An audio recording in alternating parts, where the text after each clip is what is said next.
ನಮಸ್ತೆ ಸ್ನೇಹಿತರೆ, think easy official ಚಾನಲ್ಗೆ ಸ್ವಾಗತ.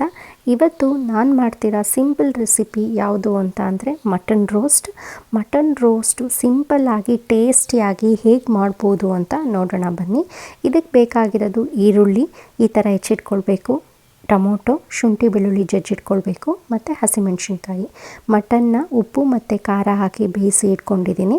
ಅದ್ರ ಜೊತೆಗೆ ಬಾಣಲಿ ಇಡೋಣ. ಇವಾಗ ಬಾಣಲಿ ಇಟ್ಟು ಸ್ವಲ್ಪ ಎಣ್ಣೆ ಹಾಕ್ಕೊಂಡ್ರೆ ಸಾಕು, ಯಾಕಂತಂದರೆ ಮಟನಲ್ಲಿ ಜಿಡ್ಡು ಜಾಸ್ತಿ ಇರುತ್ತೆ. ಅದಕ್ಕೋಸ್ಕರ ಸ್ವಲ್ಪ ಎಣ್ಣೆ ಹಾಕಿ ಹೆಚ್ಚಿಟ್ಕೊಂಡಿರೋ ಈರುಳ್ಳಿ, ಕರಿಬೇವು ಮತ್ತು ಹಸಿಮೆಣಸಿನ್ಕಾಯಿನ ಹಾಕಿ ಫ್ರೈ ಮಾಡೋಣ. ಅದ್ರ ಜೊತೆಗೆ ಜಜ್ಜಿಟ್ಟಿಟ್ಕೊಂಡಿರೋ ಶುಂಠಿ ಮತ್ತು ಬೆಳ್ಳುಳ್ಳಿ ಕೂಡ ಹಾಕಿ ಫ್ರೈ ಮಾಡೋಣ. ಟೊಮೊಟೊ ಏನು ಇಟ್ಕೊಂಡಿದ್ನೋ ಅದು ಕೂಡ ಹೆಚ್ಚಿಟ್ಕೊಂಡಿದ್ದೀನಿ, ಅದು ಕೂಡ ಈರುಳ್ಳಿಗೆ ನಾವು ಹಾಕಿ ಲೈಟಾಗಿ ಫ್ರೈ ಮಾಡ್ಕೊಳ್ಬೇಕು. ಇದರ ಜೊತೆಗೆ ನಾನು ಚಕ್ಕೆ ಮತ್ತು ಲವಂಗ ಬರೀ ಅದನ್ನು ಪುಡಿ ಮಾಡಿ ಸ್ವಲ್ಪ ಪುಡಿ ಮಾಡಿ ಹಾಕ್ಕೊಂಡಿದ್ದೀನಿ.